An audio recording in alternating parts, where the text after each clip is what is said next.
Hello friend, कैसे हो? आशा करता हूँ सभी अच्छे होंगे। और ये राजस्थान करंट अफेयर के 5 क्वेश्चनों वाली क्लास है, ठीक है। आप देख लिया करो इसको। इसमें कुछ न कुछ तो आपको इंपॉर्टेंट मिलेगा ही। और दूसरा, इसको हम लंबा भी नहीं बनाते हैं, मतलब लंबी नहीं बनाते हैं वीडियो। तो आप इसको एक बार देखना, एक बार देखोगे दूसरी क्लास ऑटोमेटिक समझ में आएगी, ठीक है ना। तो आज का हमारा पहला क्वेश्चन लेते हैं। चंबल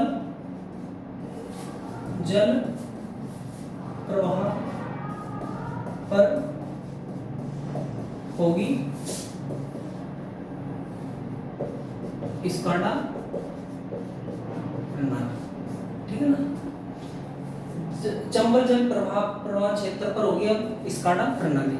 देखो, सबसे पहले तो स्काडा का मतलब देख लेते हैं। स्काडा का मतलब देखने के बाद अब इसका विश्लेषण करेंगे अच्छे से, ठीक है ना। स्काडा का मतलब होता है सुपरवाइजरी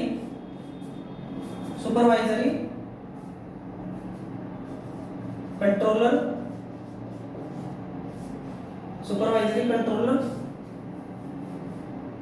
एंड ये डेटा एक्विजिशन, ठीक है ना।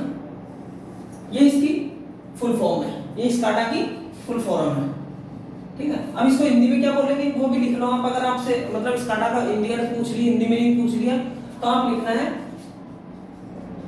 पर्यवेक्षी नियंत्रण और डाटा अधिग्रहण, ठीक है। अब देखो, इसको तो आपने देख लिया। अब इससे आपको समझ में आ जाना चाहिए कि स्काडा प्रणाली है क्या। स्काडा प्रणाली एक ऐसा सिस्टम होएगा, स्काडा प्रणाली एक ऐसा सिस्टम होएगा। और चंबल से क्या रिलेशन है? अब यहाँ से चंबल से रिलेशन नहीं, तो स्काडा प्रणाली कहीं पर भी लगा सकते हैं, ठीक है। स्काडा प्रणाली का मतलब होता है अधिग्रहण करना, किसी भी जानकारी को अधिग्रहण मतलब कलेक्ट करना, ठीक है ना।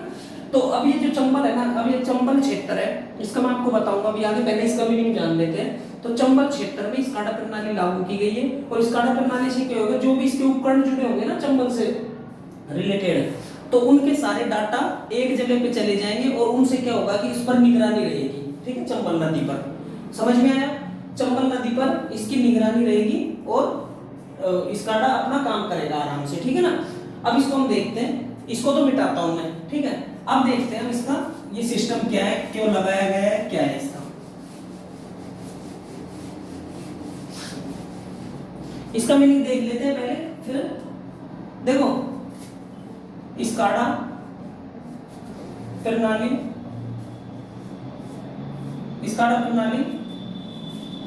पीसीएल में, ठीक है, पीएलसीएस होगी, पीएलसी में से जुड़े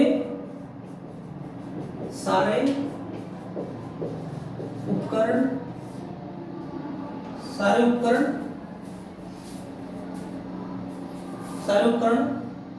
का विश्लेषण व निगरानी, ठीक है। आपको समझ में आया? जो स्काडा प्रणाली है ना, पीसीएल, वो प्रोग्रामेबल लॉजिक कंट्रोलर बोलते हैं उसको, से जुड़े सारे उपकरण है ना, वो देखो यहीं से मॉनिटरिंग करेंगे, ठीक है। यहीं से मॉनिटरिंग करेंगे मतलब सारी चीजें इकट्ठा करेंगे। जैसे मॉनिटरिंग मतलब क्या होता है, जैसे किसी भी चीज को कंट्रोल करना। जैसे कमरे में बैठ के, जैसे आपने देखा होगा पुलिस कंट्रोल रूम, तो पुलिस वहां से बैठ के सारा कंट्रोल करती है, मतलब पूरे अपने क्षेत्र को कंट्रोल करती है। उसी तरीके से जो स्काडा प्रणाली है, किसी एक क्षेत्र पर जाके इसको एमपी हैंडल करेगा, ठीक है ना। अब मैं बताऊंगा कैसे।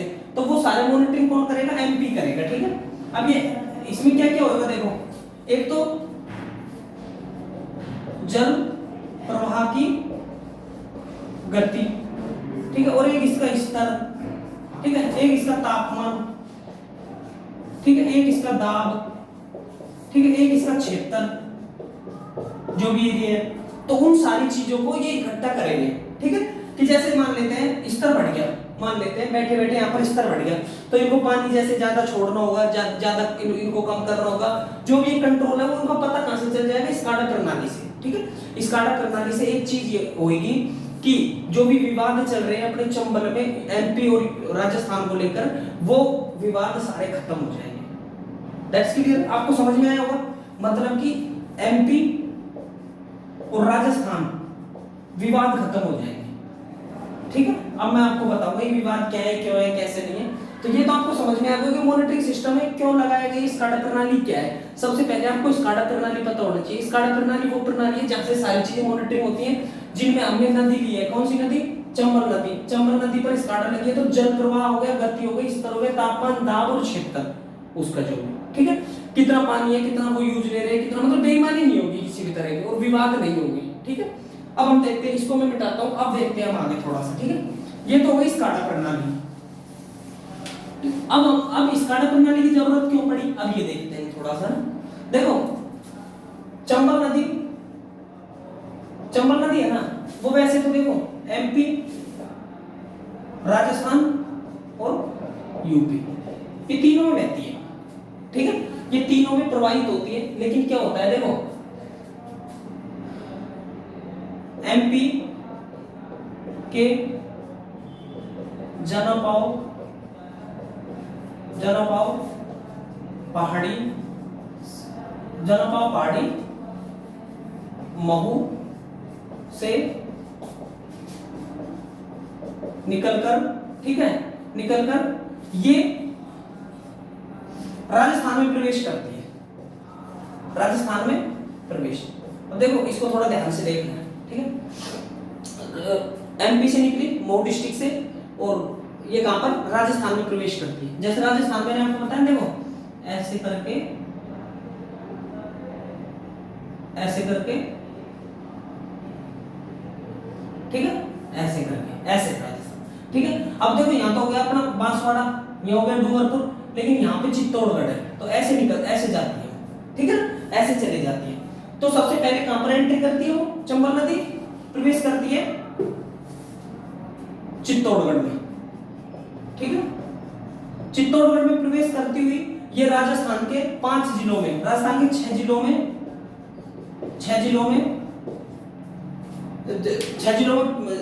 प्रवाहित होकर ये सीधी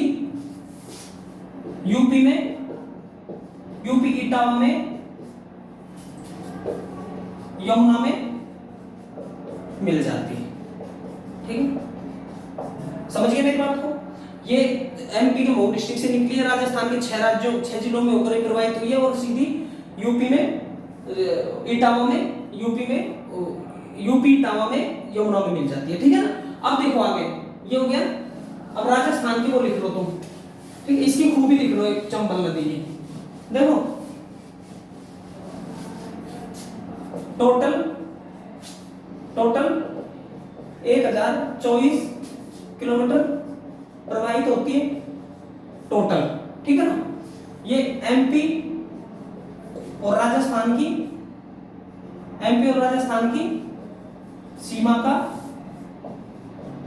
निर्माण करती है, ठीक है ना, ये लिखना है, ठीक है। ये एमपी और राजस्थान की सीमा का निर्धारण करती है। दूसरा, इस पर 4 बांध बने हुए हैं, ठीक है, 4 बांध, जिनमें कौन कौन से, देखो 4 बांध लिखने हैं टोटल, ठीक है। बांध में बता रहा हूं 4 बांध, ठीक है, लिखो। सबसे पहले है जवाहर सागर, ठीक है, उसके बाद है गांधी सागर, ठीक है ना, उसके बाद है राणा प्रताप सागर, ठीक है ना, उसके बाद है कोटा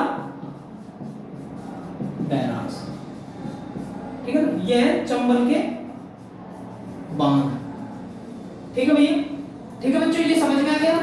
ये देखो ये चंबल के 4 बांध। अब मैं आपको बता देता हूँ, इनको स्क्रीनशॉट डाल लो और मैं बता दूंगा आपको तुरंत, ठीक है।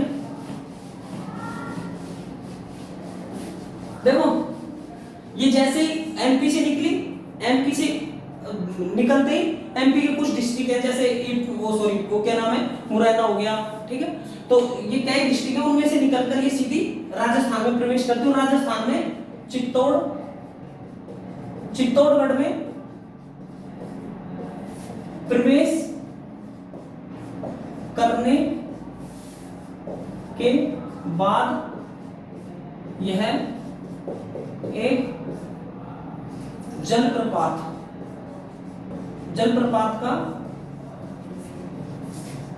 निर्माण करती है। ठीक है, समझ में आ रही है? ये चित्तौड़गढ़ में प्रवेश करते ही एक जलप्रपात का निर्माण करती है। और कौन सा जलप्रपात है? चूलिया।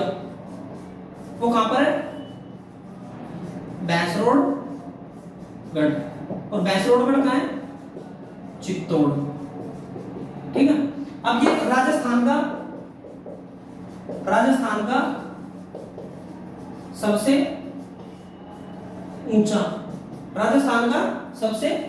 ऊंचा बांध है। ठीक है ना, ये चीजें दिमाग में रख लेना। कितना इसकी ऊंचाई कितनी है?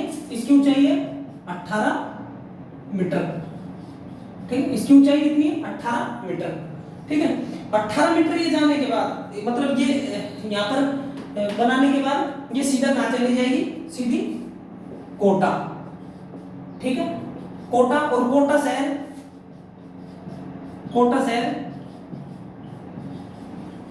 चंबल पर है। ये देखो, इसका स्क्रीनशॉट लो। कोटा शहर चंबल पर है। ठीक है, अब उसके बाद कोटा के बाद ये सीधी कहां चली जाएगी? बूंदी। ठीक है, और बूंदी और कोटा की सीमा बनाती है। ठीक है, कोटा और बूंदी की सीमा बनाती है। अब उसके बाद देखो, ये तो हो गया तुम्हारा ना, इसको मैं मिटाता हूं, इसका स्क्रीनशॉट ले लेना। ठीक है, अब उसके बाद मैं बताता हूं तुमको।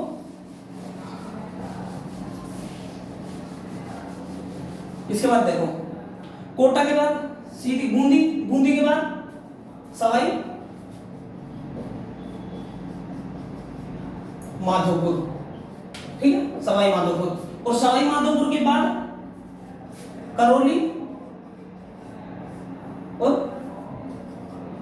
धौलपुर। ठीक है, यह नदी भारत में, देखो सही लिखो तरीके से, भारत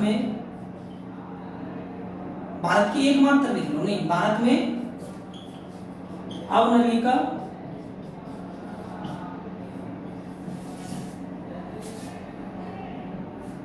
अपर्दन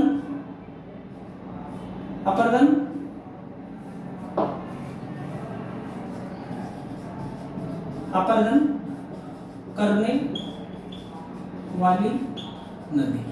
ये भारत की एकमात्र नदी है, वो एकमात्र नदी है जो अवनालिका प्रदान करती है। अवनालिका प्रदान को समझा दूंगा। ठीक है, यह बीहड़ का निर्माण करती है। ठीक है ना, अब ये देख लेना, ये बीहड़ का निर्माण करती है। इसका स्क्रीनशॉट लो, फिर उसके बाद मैं आपको बताता हूं कुछ। इसके बाद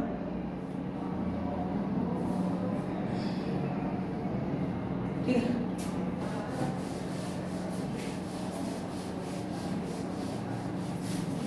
अब इसका लास्ट बचा है चंबल की सहायक नदी। चंबल की सहायक नदी। ठीक है, शिप्रा,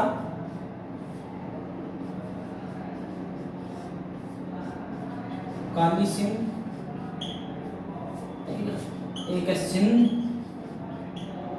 और उसके बाद कून। ठीक है, ये लिख लेना, चंबल की सहायक नदी है।